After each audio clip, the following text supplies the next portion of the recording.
to Was It Something I Said? The panel show all about quotations that takes on the daunting task of analysing anything ever said by anyone ever. For instance, Tony Blair once said, "My soul is and always will be that of a rebel." That's debatable. Tony Blair's got a soul? On Mickey Flanagan's team tonight is actor, author and man whose dealings with the Inland Revenue are above reproach, Charlie Higson. And with Richard Ayoade is comedian and writer, Jimmy Carr.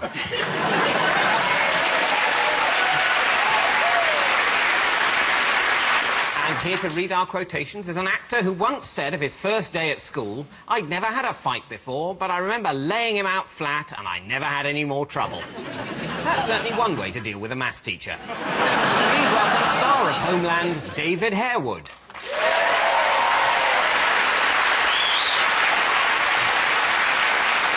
So, our first round is called Threesomes. All our panellists have to do is match a series of quotes to one of three celebrities. You can also play along at home by following @SomethingISaid on Twitter to unlock extra clips. The theme of this week's Threesomes is ego. Can we have the first quotation, please, David? I can go into restaurants and a whole table will get up and clap if they recognise me. In a minute, I'll give you three people to choose from, but any initial thoughts about that? I think surely this is some sort of sporting side. The only time I've ever seen this is when footballers walk into a restaurant and they've just won a thing and everyone goes crazy and nuts, and I could imagine that happening to a game. Yeah. It's called a match, isn't it? No, I call it a game. A game. I mean, football is a game. I'm not going to disagree with you I call it a game of kicks. You call soccer ball a game of kicks? Yes, a game of kicks. Well, you're not a real fan. How dare you? But if one of those men, if one of the kicking men, kicks. if a grown man who wears shorts for a living and does kicks walked into a restaurant, you'd get up and clap him, wouldn't you? I doubt I'd recognise a man who played the game of kicks for a job. Also, we're dismissing the possibility that this is a slow hand clap of derision. Yeah. Just that really... Yeah. So it could be someone very obese. And it's a slow hand clap waiting for them to get to the table. I think you're more likely to do a trombone noise. I wonder if anyone really obese has ever walked into an all-you-can-eat buffet and the guy's gone, "No, you're having a laugh." In some restaurants in America, they actually give you a free meal to take home, which is extraordinary. I think that's a takeaway, man. They bring you.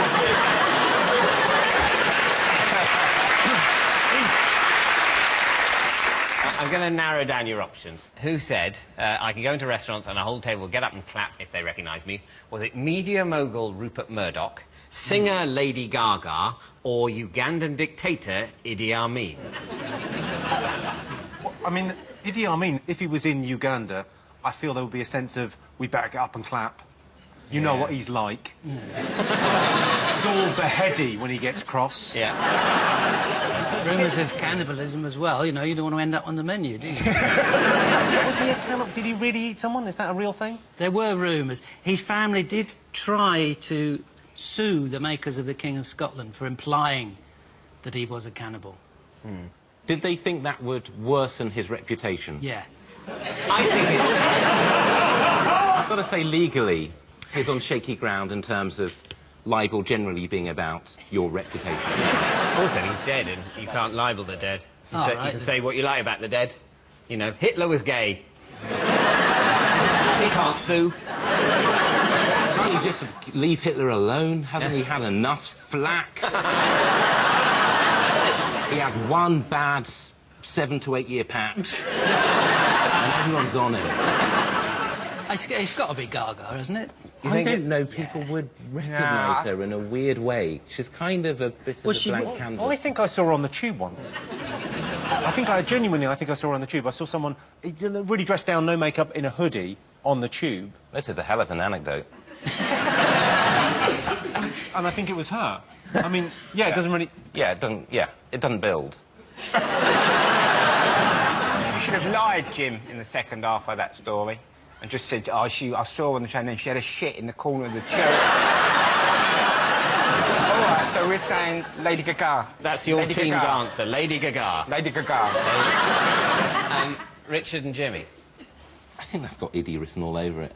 I think it's him. You think Well, I think Lady Gaga. It sounds like the kind of thing that she would say. You have to decide as a OK, team. fine, yes. You're saying Gaga. I feel like we could fall out if I got this wrong. The thing is, I've said it, so I can always go, yeah, Jimmy, why? At the end, and then I can gloat. So let's go for LG. OK.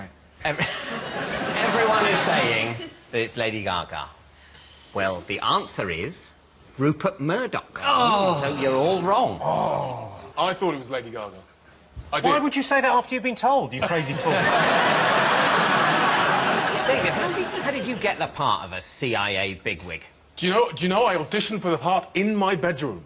In my bedroom. I recorded myself on my phone and I uploaded it online and they said, yes, you're the man to play the head of the CIA. Why are you doing an English voice now? Can you do your Homeland voice, please? He's a completely fictitious and made-up character. I can't really make him up. David, what if I sort of start you off? Because I can do all accents.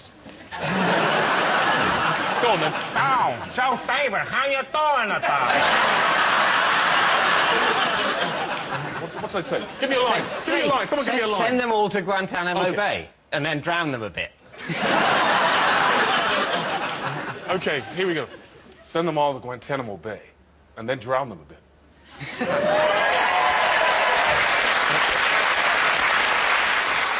David, can I ask you a question? Did you know whether he was going to blow himself up at the end or not? I haven't seen it. David, can we have our next quotation on the Yes. subject of ego, please? I myself consider myself the most powerful figure in the world. Once again, it's one of Rupert Murdoch, Lady Gaga or Idi Amin. The way it's phrased, it sounds like a Lionel Bart sort of Oliver the Musical. I myself consider myself the figure in the world. It sounds He's kind the of... Artful Dodger when he discovered cocaine, wasn't he? He got all self-centred. I consider myself the most powerful figure in the world. That's exactly the voice I had in my head. I said Lionel Bart. Wow. Finish it up. I bet that's a cliffhanger. Yeah. It's all in the elbows, Every the cut voice. is some stars.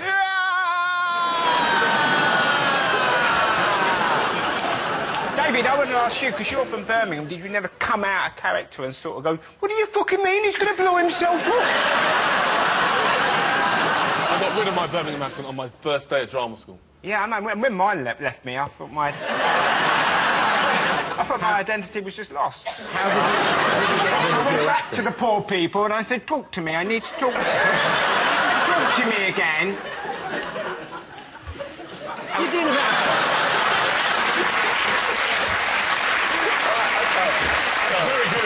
He's a man of 1,000 voices. So who do you think said this? Who's most like the Artful Dodger out of Rupert Murdoch, Lady Gaga and Idi Amin? Yeah. David, we're going to go for Rupert because, despite the other two, I can't see... I know he was quite big in Uganda, which is quite a good songwriter or whatever. Songer, yeah. But I think he would say something like that. He would genuinely consider himself to be that important. I think Lady Gaga, she's culturally incredibly important and she knows it. OK, those are your answers. Well, they're both wrong. The answer is Idi Amin. Amin invited himself to London 6 months after coming to power. Over coffee at Buckingham Palace, the Queen asked him, "Tell me, Mr. President, to what do we owe the unexpected honour of your visit?" Any idea what he replied? You can't just turn up. You can if you're President of Uganda. Did he try and propose to her or something? Did he proposition her? No, he said, to explain his visit, "In Uganda, Your Majesty, it is very difficult to find a pair of size 14 shoes." Did he think she was running Clark's? I don't know. I suppose he was thinking, I'll pop in on my way to Clark's. Do you think he was flirting? Because there's a thing with big feet and that being, you know, people thinking that you might have a Why large... is this just being addressed to me? I have no idea. You're sitting right next to me, Did Yeah. he flirt with... Was he saying, I've got I size wasn't 14? there. I don't I've got know. size... Well, if I said to you... I don't know, Jimmy. I wasn't there. I'm I don't going know to what try he's now. trying to I'm do. going to try now. If I said... Why? It's difficult I'm to just find... here. I'm here to quiz about quotations, not to go through this psychodrama with you. Is it? You're so close to me. Weird. Why? Why are you hoping will come of this? Nothing's going to come of this, Jimmy. Can you see how far back I'm leaning? This is as far back as I can lean. I don't like this moment. I don't like anything about it. No, stop the moment. Why can't this stop? Can this not stop? I think I should stop. Yes.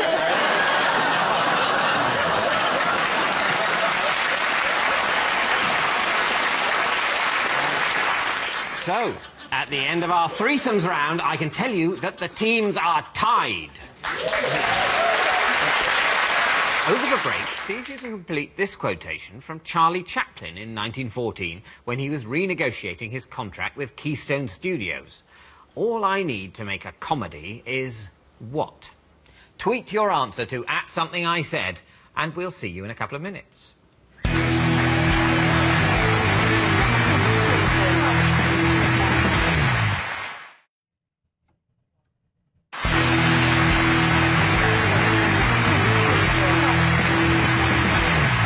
Welcome back to Was It Something I Said? Before the break, we asked you to complete this quotation from Charlie Chaplin. All I need to make a comedy is what? Any thoughts, panel? His moustache, Charlie Chaplin's moustache, was Hitler's based on his? Jimmy, I can't believe you're trying to mine Hitler for humour. I think I know this. A park, a policeman and a pretty girl, because it's alliterative. Also, that scenario now is cause for concern. It no longer applies in comedy. Could we have the full quotation, please? All I need to make a comedy is a park, a policeman, and a pretty girl. Well done. I would high-five Yes, the full quote was, all I need to make a comedy is... Timing.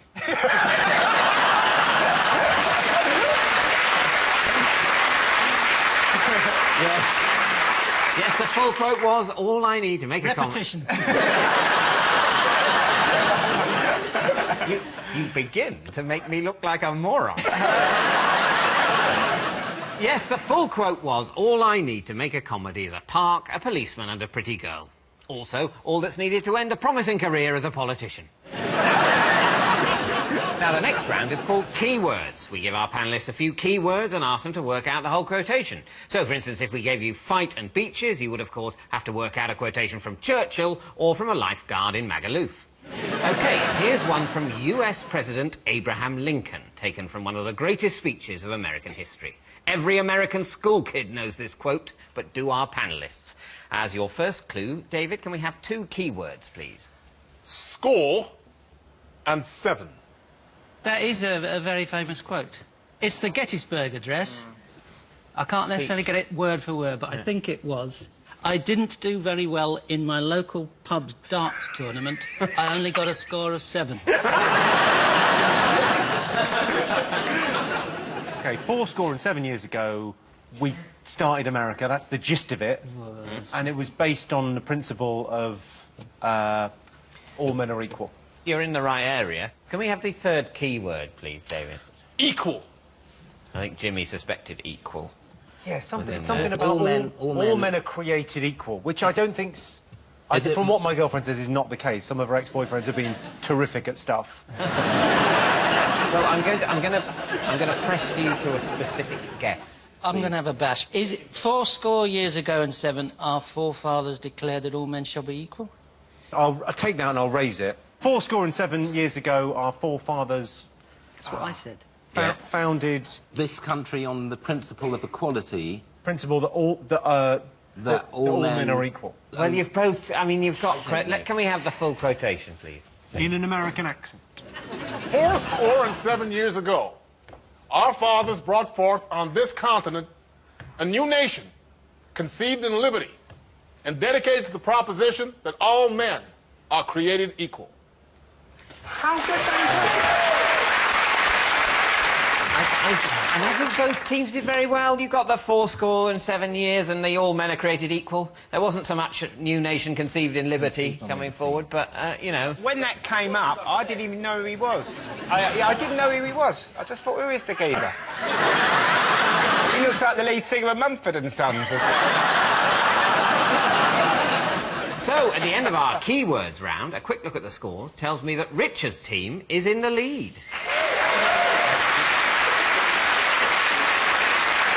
So up next is a round called What Are They Talking About? You're going to hear a quote that's been taken completely out of context, an idea we got from the Daily Mail. All the panellists have to do is work out what the hell that person is talking about. Here's a quotation from actress Catherine Zeta-Jones. Can we hear it, please, David? It happened once, and we thought there were paparazzi around, so we had to go into the bushes. I think it's a classic piece of misdirection. You want us all to think it's something rude, and they were having oral sex to cure his throat cancer. But it's probably bird watching or something. I'm very happy to go down the oral sex road. Sorry, that's not... I was... I mean, you can imagine him, though. He'd probably get halfway down her and go, where am I going? What?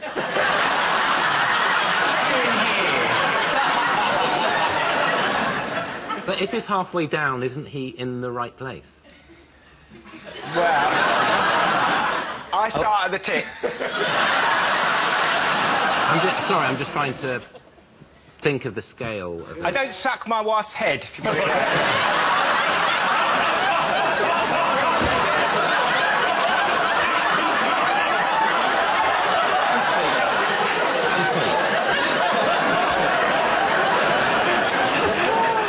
This is not about oral sex. Okay. They were playing golf at the time. Naked. They were playing golf naked. Did a bird shit on them? Did they need to pee? Did they... I don't know. These are plausible answers.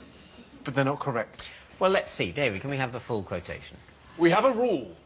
If he duffs a ball and it doesn't go over the woman's tee, he has to expose himself, take his pants down. It happened once, and we thought there were paparazzi around, so we had to go into the bushes. So, hang on. So, if he hits the ball, if he sort of messes up the shot, he's got to flash? Yeah. I mean, that's really incentivised the paparazzi to follow them round the whole 18 holes. She's saying this as though it really is a rule, but this isn't a rule. You can play golf without doing this. We were closer. yeah. You were closer, so We you were. do get the point. Yeah. Well done. I'm coming back.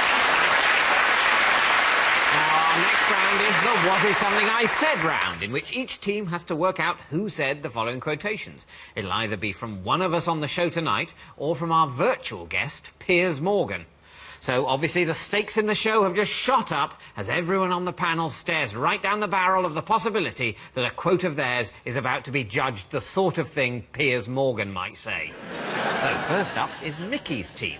Who said the following? Was it Richard, Jimmy, David, me, or Piers Morgan? I was a bailiff one summer. I did it for about 2 hours and just left. I couldn't stand it. We can rule you out. Can you? You would never have been a bailiff. I'm handy. I'd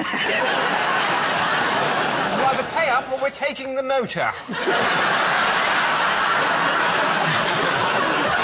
It's like I'm in the room. Yeah. Are you ruling me out? Are we ruling you out? To be a proper bailiff, I think you have to have a real clear line between what's right and wrong. Do you? That rules Jimmy out straight away. David's got the physical presence there to Thank you very intimidate. Not you. And he can act, he could go up. What, babe? Didn't want to do this, but if I get my foot in that door... Birmingham. Oh. Sorry, love, we're going to have to take the motor. At the same time, it could be Piers Morgan. So it's a toss-up between David over there and Piers Morgan. We're going to say Piers Morgan. You're going to say Piers Morgan? Yeah. Well, you're wrong. It's David. Oh, we were so close. What's the story there? Well, when we were at drama school, we all basically had to take summer jobs. And this one day, I was allocated this job as a bailiff, and I kind of went to the first house, and there was this little old lady, and we had to go in and take her cabinet. Are you sure? Honestly, you're 100% sure you didn't get a job as a burglar? She'd obviously paid for this cabinet on HP and she couldn't afford it, and we had to take it. And I put it in the van and I just said, I'm sorry, I'm off. And I just got out and walked home. Have you still got the cabinet, Dave? Give you a fair price for it, mate. It's not what you think of people buying on hire purchase, is it? A cabinet. Yeah. She's a poor old lady who's got into trouble because of her elaborate cabinet habit. Oh, I mustn't. It's such a beautiful cabinet. I put all my knickknacks in just that one cabinet. Said I've got 9 other cabinets I still haven't paid for. It was a nice cabinet. I mean, I would have had it. Yeah. Well, you did have it. So, next up, it's Richard's team. Who said the following? Was it Mickey, Charlie, David, me, or Piers Morgan? If I met my 16-year-old self now, I'd probably think he was a bit of a twat. No, you were in a band, weren't you, Charlie? I was, yes. So you were in bands when you were 16? No. I was a bit of a twat, though. You just said. As watertight as that is, I think it's David. Hang on, what was Mickey doing when he was 16? I imagine you had a couple of kids? A couple of different mums. Well, I think it's Charlie. You think it's David. Let's go Mickey. I'm happy with that. Well, the answer is Charlie Higson. Was that not a clue? When he said he was a twat when he was 16, was that not a clue? Should we have not gone with that? He said it. He said it, and we both heard. And I said, well, we should go for him. And then you said... You look so like Roger Federer. To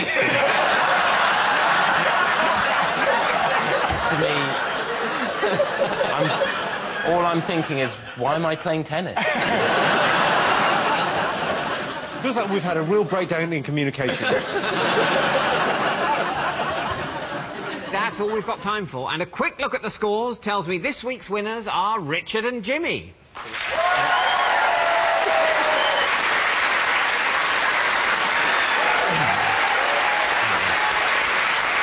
Thank you to Mickey and Charlie, Richard and Jimmy, and to our guest narrator, David Harewood. And we leave you with a surprising revelation from Virginia Woolf.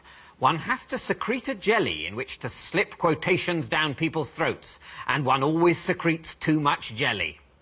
And I believe Virginia Woolf's excessively secreted jelly is now available at Waitrose. Good night. Well, more witty quotes next Sunday at 10. Jimmy Carr gets back to asking the questions for 8 out of 10 cats Friday nights at 9. And from what they said to what they saw next tonight, it's Gogglebox. Stay with us.